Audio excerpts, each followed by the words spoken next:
Today we're going to talk about the Irish singer Sinead O'Connor. Her birth, music success, revert to Islam, activism, and death. She was born Sinead Marie Bernadette O'Connor on 8th of October, 1966 at the Cassia House Nursing Home on Baggage Street in Dublin. But later she was addressed as Shahada Sadaqat, an Irish singer-songwriter, record producer, and activist. Sinead was the third of 5 children. Her older brother is the novelist Joseph O'Connor. Her parents were John Oliver Sean O'Connor. A structural engineer, later became a barrister and chairperson of the Divorce Action Group, and Johanna Marie O'Grady. They got married in 1960 at the Church of Our Lady of Good Counsel, Drimna, Dublin. Sinead attended Dominican College Shown Hill School in Blackrock, Dublin. O'Connor talked about the way her mom beats her regularly and also taught her to steal from the collection plate at Mass and from charity tins. She said in 1979, "At age 13, I went to live with my father, who had recently returned to Ireland after marrying Viola Margaret Suter in Alexandria, Virginia, United States, in 1976. At the age of 15, following her acts of shoplifting and truancy, O'Connor was placed for 18 months in the Griannan Training Center in Drumcondra, which was run by the Order of Our Lady of Charity. On February 10, 1985, when O'Connor was 18, her mother died in a car accident, age 45, after losing control of her car on an icy road in Ballybrack and crashing into a bus. Some years later, Sinead accused her parent of child abuse in an interview, but her brother Joseph defended their father to the accusation and agreed regarding their mother's extreme and violent abuse, both emotional and physical. Sinead said, "Our family is very messed up. We can't communicate with each other. We are all in agony. I, for one, am in agony." In 1980s, at the age of 15, Sinead O'Connor made her first studio recording with a band in Tuanua.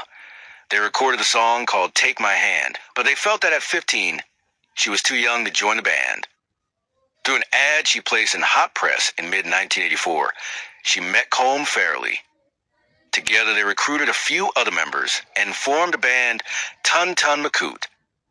The band moved to Waterford briefly while O'Connor attended Newtown School, but she soon dropped out of school and followed them to Dublin, where their performances received positive reviews. Their sound was inspired by Farrelly's interest in world music, though most observers thought O'Connor's singing and stage presence were the band's strongest features. Sinead's first album, The Lion and the Cobra, was a sensation when it was released in 1987 on Chrysalis Records.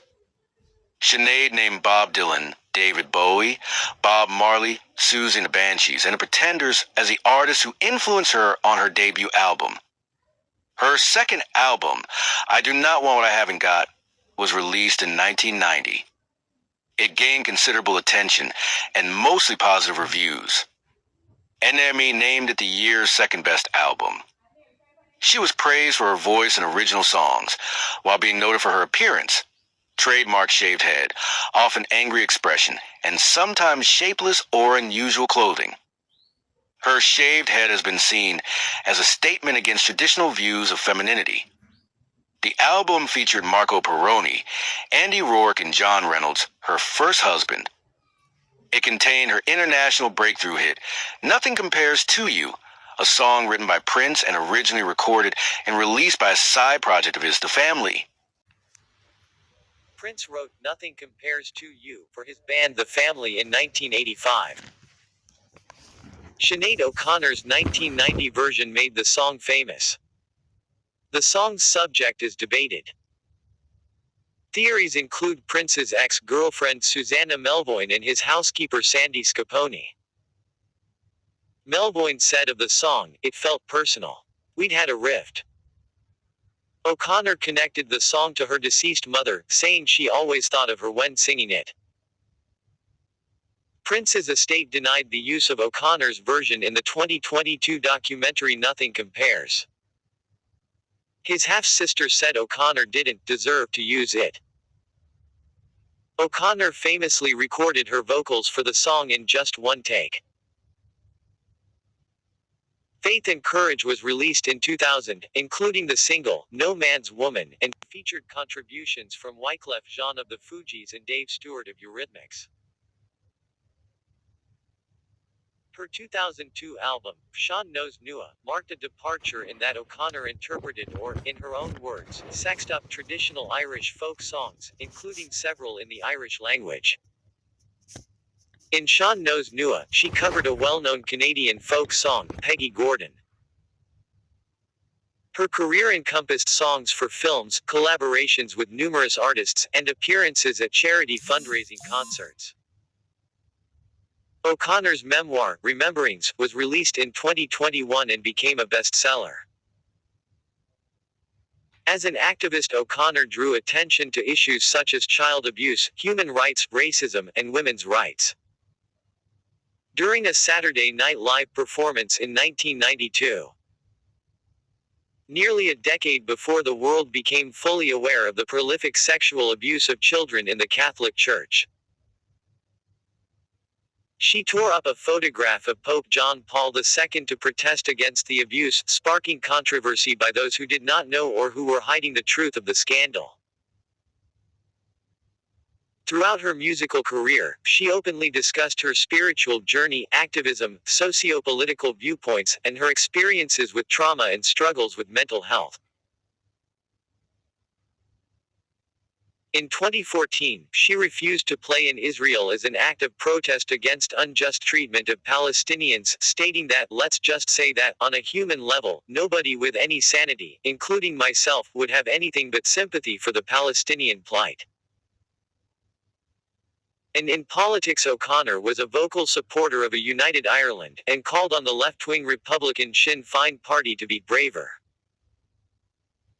O'Connor called for the demolition of the Republic of Ireland and its replacement with a new, united country.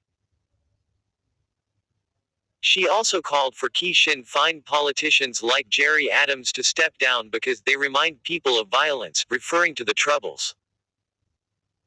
O'Connor's got her first son, Jake, on the 16th of June 1987. His father was the music producer John Reynolds, who co-produced several of O'Connor's albums, including Universal Mother. O'Connor married Reynolds at Westminster Register Office in March 1989. She had an abortion the same year, and later wrote the song, My Special Child, about the experience. The couple announced their plan to divorce in November 1991 after having been separated for some time. In September 1995, O'Connor announced that she was pregnant by her friend, the Irish columnist John Waters. Their daughter, Brigidine Roisin Waters, generally known as Roisin, was born on the 6th of March 1996. Soon after the birth, the pair began a long custody battle that ended in 1999 with O'Connor agreeing to let Roisin live with Waters in Dublin. In August 2001, O'Connor married the British journalist Nick Summerlad in Wales. Their marriage ended after 11 months, in July 2002, when they mutually agreed to part. By February 2003, the marriage was reportedly over and Summerlad had moved back home to the United Kingdom. O'Connor gave birth to her third child, son Shane, on the 10th of March 2004. His father was the Irish musician Donal Lunny. Her fourth child, son Yeshua, was born on the 19th of December 2006, fathered by Frank Bonadio. The pair remained on good terms after separating in early 2007. O'Connor was married a third time on the 22nd of July 2010, to her longtime friend and collaborator Steve Cooney. They separated in March 2011. She was married a fourth time on the 9th of December 2011, to the Irish therapist Barry Harridge. They wed in Las Vegas and the marriage ended after they had lived together for 7 days only. On the 3rd of January 2012, O'Connor said that she and Harridge had reunited. In February 2014, she stated that they had not divorced and were planning to renew their wedding vows, but 2 weeks later they decided not to do so. O'Connor's first grandson was born on the 18th of July 2015, to her son Jake and his girlfriend. O'Connor's 17-year-old son Shane was found dead from suicide in January 2022. O'Connor, who had lost custody of Shane in 2013, said he had recently been on suicide watch at Tallaght Hospital. She criticized the health service executive for their handling of her son's case. A week after her son's death, O'Connor admitted herself to a hospital to receive help for her own mental health struggles. In contradiction with Catholic Church doctrine on the ordination of women, O'Connor was ordained in 1999 by Michael Cox, bishop of an independent Catholic church. The bishop offered her ordination following her appearance on Ray's The Late Late Show, during which she told presenter Gay Byrne that had she not been a singer she would have wished to have been a Catholic priest. O'Connor adopted the religious name Mother Bernadette Mary. In a July 2007 interview with Christianity Today, O'Connor stated that she considered herself a Christian and that she believed in core Christian concepts about the Trinity and Jesus Christ. She said, "I think God saves everybody whether they want to be saved or not. So when we die, we're all going home. I don't think God judges anybody. He loves everybody equally." In an October 2002 interview, she credited her Christian faith in giving her the strength to live through and overcome the effects of her childhood abuse. On the 26th of March 2010, O'Connor appeared on CNN's Anderson Cooper 360 Degrees to speak out about the Catholic sexual abuse scandal in Ireland. On the 28th of March 2010, she had an opinion piece published in the Sunday edition of the Washington Post in which she wrote about the scandal and her time in a Magdalene laundry as a teenager. Writing for the Sunday Independent, she labeled the Vatican as a nest of devils and called for the establishment of an alternative church, opining that Christ is being murdered by liars in the Vatican. Shortly after the election of Pope Francis, she said. Tatiana Kavelka wrote about O'Connor's later Christian work, describing it as theological, charged yet unorthodox, oriented toward interfaith dialogue and those on the margins. In August 2018, via an open letter, she asked Pope Francis to issue a certificate of excommunication to her, as she had also asked Pope Benedict XVI and Pope John Paul II. In October 2018, O'Connor reverted to Islam, calling it the natural conclusion of any intelligent theologian's journey. The ceremony was conducted in Ireland by Sunni Islamic theologian Sheikh Umar al-Qadri. She also changed her name to Shuhada David. In a message on Twitter, she thanked fellow Muslims for their support and uploaded a video of herself reciting the Adhan, the Islamic call to prayer. She also posted photos of herself wearing a hijab. She later changed her surname from David to Sadakat. In the early 2000s, O'Connor revealed that she suffered from fibromyalgia. The pain and fatigue she experienced caused her to take a break from music from 2003 to 2005.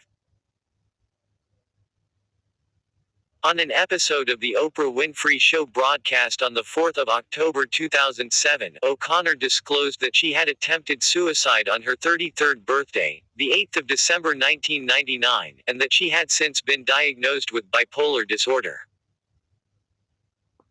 In August 2015, she announced that she was to undergo a hysterectomy after suffering gynecological problems for over 3 years. She later blamed the hospital's refusal to administer hormone replacement therapy after the operation as the main reason for her mental health issues in subsequent years, stating, "I was flung into surgical menopause. Hormones were everywhere. I became very suicidal. I was a basket case." A cannabis smoker for 30 years, O'Connor went to a rehabilitation center in 2016 to end her addiction. She stated in February 2020 that she was agoraphobic. She had also previously been diagnosed with complex post-traumatic stress disorder and borderline personality disorder. In August 2017, O'Connor posted a 12-minute video on her Facebook page in which she stated that she had felt alone since losing custody of her 13-year-old son, Shane, and that for the previous 2 years she had wanted to kill herself, with only her doctor and psychiatrist keeping her alive. The month after her Facebook post, O'Connor appeared on the 16th season debut episode of American television talk show Dr. Phil. According to the show's host, Phil McGraw, O'Connor wanted to do the interview because she wished to destigmatize mental illness, noting the prevalence of mental health problems among musicians. In 2021, O'Connor commented that she had spent much of the last 6 years in St. Patrick's University Hospital in Dublin, and that she was grateful to them for helping her stay alive. O'Connor died on the 26th of July 2023 in her flat in Herne Hill, South London, at the age of 56. The death certificate stated her cause of death as exacerbation of chronic obstructive pulmonary disease and bronchial asthma together with low-grade lower respiratory tract infection, and the coroner said that she died of natural causes. A private funeral was held on the 8th of August in Bray, County Wicklow. It was attended by the President of Ireland, Michael D. Higgins, and O'Connor's family invited the public to pay their respects at the seafront, where the funeral cortege passed. Thousands attended bearing signs and tributes. Her burial was held privately at Dean's Grange Cemetery. Following O'Connor's death, celebrities including BP Fallon, MC Lyte, Janelle Monáe, Patton Oswalt, Jamie Lee Curtis, Tori Amos, Bear McCreary, Massive Attack, Public Enemy, Amanda Palmer, and Toni Collette posted tributes on social media. English singer Morrissey wrote a tribute criticizing the reaction from executives and celebrities, and wrote, "You praise her now only because it is too late. You hadn't the guts to support her when she was alive and she was looking for you." In 1990, Sinead won Rock Bjornen Best Foreign Artist, and Billboard Music Awards Rock Female Artist, and No. 1 World Single. She also won MTV Video Music Awards Video of the Year, Best Female Video, and Best Postmodern Video the same year. In 1991 she won Grammy Awards Best Alternative Music Performance. That same year she also won Brit Awards International Female Solo Artist, Danish Music Awards Foreign Female Artist of the Year, and Foreign Hit of the Year. In 1994 Sinead won Golden Europa Award as Best International Singer, then in 2012 she won the Best Original Song Written Directly for a Film in World Soundtrack Awards.